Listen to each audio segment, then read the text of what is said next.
In at number 10, we have the Crystal Wyvern, and there are many reasons why I think that this creature should make the list, and the first reason for it is because of just how easy these things are to tame, but also just how useful they are on top of that as well. They pretty much just have the same use as the Wyvern, and they even have the hydration buff, although maybe not all to the most useful, as you know, you kind of need to like get those wings in the water without you actually touching the water. That's not the most useful thing for these creatures to have, but they do have it, which is, it's nice to have, I guess.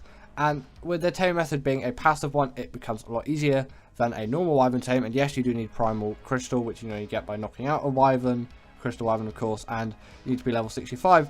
I still think it's a lot easier than the normal Wyvern tame, and they're just so useful for general early game flying travel. And you might think, well, level 65 really isn't an early game level.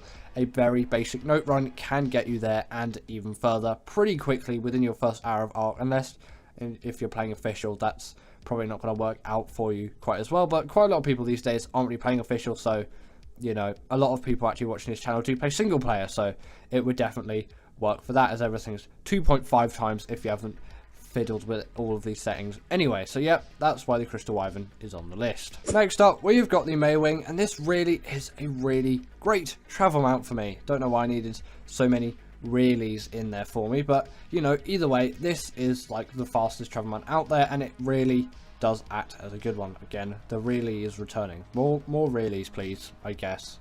Either way, essentially this uses the gliding technique rather than the just general flying technique, which can be a little bit of a disadvantage, but still I really think it does play a just general huge part in my Ark traveling, because gliders usually tend to have a faster speed, and the Mwing isn't all too bad on flatter terrain compared to a creature like the Rock Drake, which came earlier. It doesn't feel as ergonomic to control as the Mwing, and that might just be because I've spent less time with it, or it might just be that it actually can't really handle those flatter terrains quite as well. But also, the Mwing isn't just a gliding mount. This thing also really does pack a punch when it comes to breeding, as it acts as a portable feeding trough, and it can gather berries on top of that as well. The only slight downside is that animation is a little bit disturbing, but the fact you can get this thing shadow at level 19, it really is an absolute godsend to have this creature. Next up, we've got the Megalodon, and this may be a little bit of an unpopular opinion among many of you, but I actually really like this creature as an underwater tame. And yes, the Basilo is a really great one, and you could do that as well. And there actually is another creature which I use for underwater travel, which is much later on in the list, which I use over this thing. But actually, just for general, like, for doing the Moda and just for general underwater travel, I will use this creature. Like, most of the time, you could say. Maybe I'd use the other creature, which I'm not going to spoil what it is, but just like mainly, I would say mainly for combat underwater, or if I'm maybe like transporting some stuff and I need to actually kind of pack more of a punch down in the underwater depths, I will take a Megalodon with me, because I'm not going to take a Moda. They're just a bit too big and bulky for me, and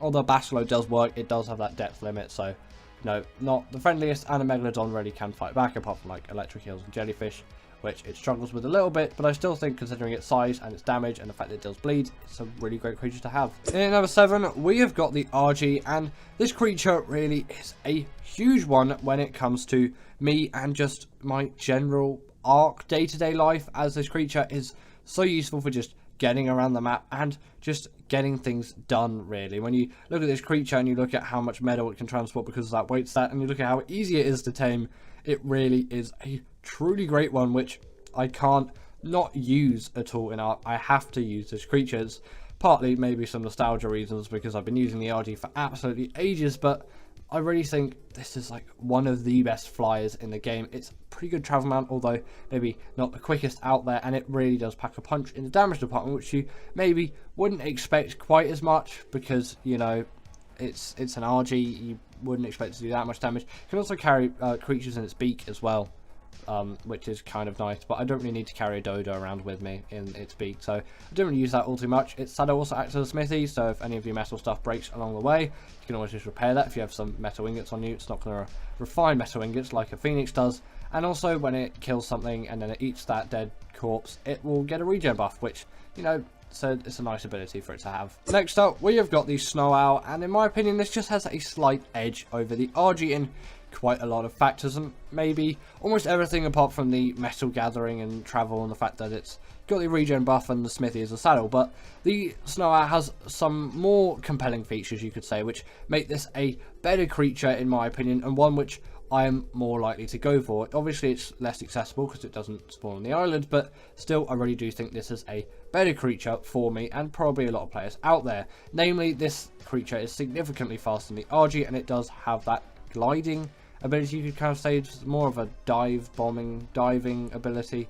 It's something along those lines. It's not really like a glide as a glider would have, because it is a flyer, but it really does tremendously speed up these creatures. But it also has kind of a heat vision ability, which, you know, is actually quite nice to have for me as a PvE player, because if I ever lose a creature for some reason, like, I can quite easily find it. It tends to be wild, not really tamed ones, because I use creature finding deluxe for that and I can just find them anyway. But still, in a pinch, just if you want to find a small wild creature around you, that's quite useful to have.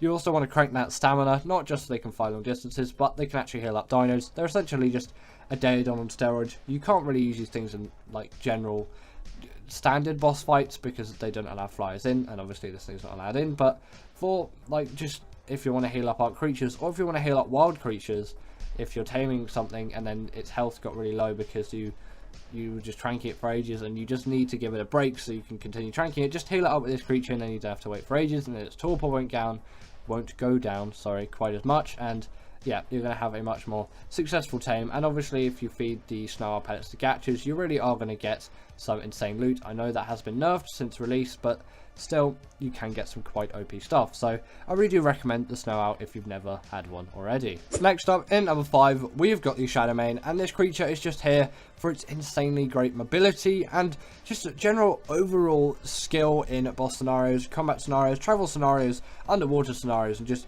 generally being a really great creature overall. Firstly, this thing does have really high mobility stats. Like it can zoom across the map and it can kind of jump really high. It's a little bit scary actually. You should always beware if you're on a flyer and there's a Shadowmane, because it can just jump up and just absolutely decimate you. But also these things do have the pack buff, they can go invisible, and they have the hydration buff too, which again barely any creatures have, and it makes a lot more sense for this creature than like the Crystal Wyvern, because they're a land creature, so you can actually go underwater with these things, and they are actually really great in that scenario.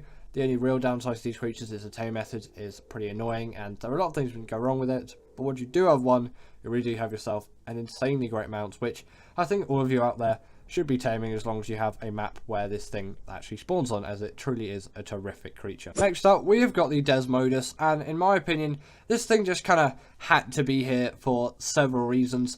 Like, this thing can make Sanguine Elixir, which is absolutely OP, and also on top of that as well, this creature is just really mobile, and it can also pick players off mounts as well, which is quite OP for any given PvP scenarios. And on top of that, it does have the gliding ability as well, which, you know, does play quite a big benefit to it. And although maybe its same method can be a little bit annoying, this thing can farm blood bags as well. So once you've got one, the next one is going to be significantly easier than the next, but it kind of does go like that for quite a lot of tames out there. Once you have one, it makes it easier to do the next one, unless it's just a knockout tame, then it's pretty much the same each time, and then it just depends on what kind of resources you have at the time. But yeah, the Desmodus truly is a great creature, and considering it spawns on Fjorda, it's really accessible to pretty much all Ark players out there, apart from Switch and mobile players, although they do tend to make up a smaller minority of the general population of Ark players out there. This may be unpopular, but in number 3, I've got the Baryonyx, and why am I putting this thing above the Desmodus? Well,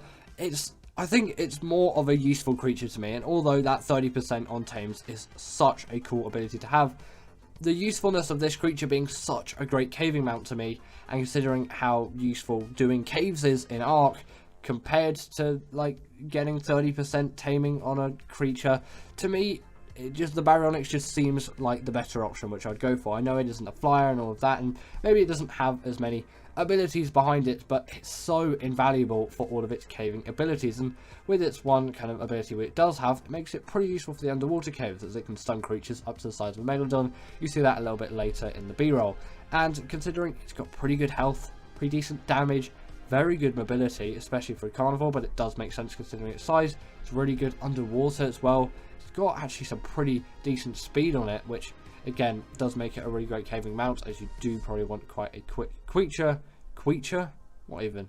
It's like I've got a dysfunction with saying R sounds, but yeah, that's why I put the Barry at number 3. Feel free to disagree with me. It's just my opinion really on this creature. I really like the Barry. At number 2, we have got the Bloodstalker, and in my opinion, this is the best ocean creature, and you might not think of it like that, but for me, this is the epitome of ocean travel. This creature absolutely soars under the water, and although in this bureau I've got absolutely nothing which shows this actually being underwater, I only skim over the top of it. I'll probably have to change that when these things come out in ASA, or I might just redo the B-roll for this creature at some point, because I really do use these things for underwater travel a lot. They can quickly get away from electric eels and jellyfish, which again makes them quite useful for that job, because they are absolute pests of the ocean and you're not going to have a good time if you encounter one of them. These creatures also just on the land as well really do have quite a lot of speed behind them, which really again does benefit them quite heavily. And also on top of that, if you're on Gen 1, you can get some hexagons out of these things by doing some missions with them.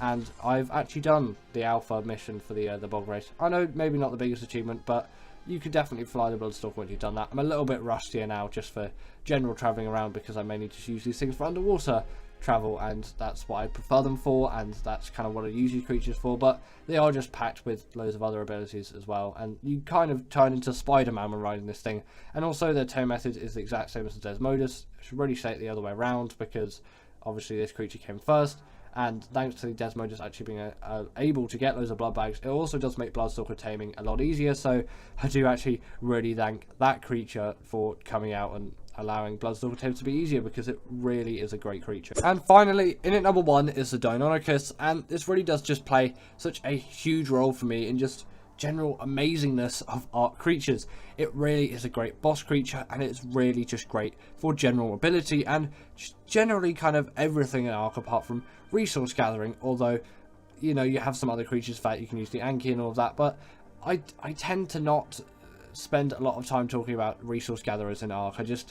I kind of just don't really appreciate them as much, and I probably should, but this thing can bleed damage to bosses, which is kind of an insane ability to have, which no other Ark creature has. And this thing, it really does bosses well. Like, you compare it to any other creature on the islands which can go into the bosses, and it does so much better than them, and it can kill them so quickly, especially because it has the pack buff, so you can just absolutely decimate tons of creatures. And again, that high mobility really is going to play a huge role when it comes to actually killing those bosses, and also just avoiding those bosses as well, because having a high mobility, you know, it's easy to get away from things, and you can kind of deal more damage just by hopping around it. You can it's not in most cases, but still there are some cases where that tends to work. It's mainly just for dodging stuff rather than dealing more damage, but also you can just see they're great for just general traversing of normal maps too, which again does play a huge benefit, and they can just be used as like normal travel mounts,